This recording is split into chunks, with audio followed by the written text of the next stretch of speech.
Guys, അപ്പോൾ ഒരു തട്ടിക്കൂട്ടി fried rice ഉണ്ടാക്കിയാലോ.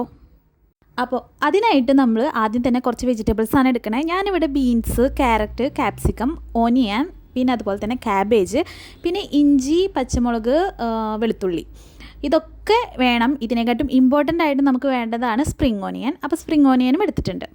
ഇത് കൂടാതെ ഞാൻ കുറച്ച് മുട്ടയും കൊത്തിപ്പൊരിച്ചിട്ടുണ്ട്. അതുപോലെ തന്നെ നമ്മുടെ കോളിഫ്ലവറും ഒന്ന് വറുത്ത് വെച്ചിട്ടുണ്ട് കേട്ടോ. പിന്നെ ഞാനിവിടെ എടുത്തിരിക്കുന്നത് ബസ്മതി റൈസാണ്. അത് വേവിച്ചിട്ട് ഫ്രിഡ്ജിൽ തണുക്കാൻ വെച്ചിട്ട് എടുത്താണ്. പിന്നെ സോസായിട്ട് ഞാൻ ടൊമാറ്റോ സോസും സോയ സോസുമാണ് എടുത്തിട്ടുള്ളത്. ശരിക്കും പറഞ്ഞാൽ ചില്ലി സോസാണ് കേട്ടോ എടുക്കേണ്ടത്. പിന്നെ നന്നായി ചൂടായതിന് ശേഷം, അതായത് വെളിച്ചെണ്ണ ചൂടായതിന് ശേഷം ഇതിലേക്ക് ഈ പറഞ്ഞ പോലെ വെളുത്തുള്ളി, ഇഞ്ചി, പിന്നെ നമ്മുടെ വെജിറ്റബിൾസൊക്കെ കൂടിയിട്ടൊന്ന് സോട്ട് ചെയ്യുക. ഒരുപാട് കുക്കാവരുത്. കുറച്ച് ഒന്ന് വാടി വരുമ്പം അതിലേക്ക് നമ്മുടെ മുട്ട, അതുപോലെ തന്നെ കോളിഫ്ലവറും കൂടി ചേർത്തൊന്ന് മിക്സ് ചെയ്യുക. അതിനുശേഷം നമ്മുടെ സോസുകൾ ചേർക്കുക. സോസ് ചേർത്തൊന്ന് മിക്സ് ചെയ്തതിന് ശേഷം നമ്മുടെ റൈസ് അതിലേക്ക് ഇടുക.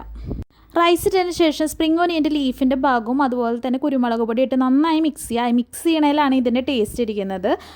നമ്മളിവിടെ കഴിച്ചത് സോസ് കൂട്ടിയാണ്. ഇതിൻ്റെ കൂടെ ചില്ലി ചിക്കനോ ചില്ലി ഗോപിയോ എന്ത് വേണേലും കൂട്ടി കഴിക്കാം.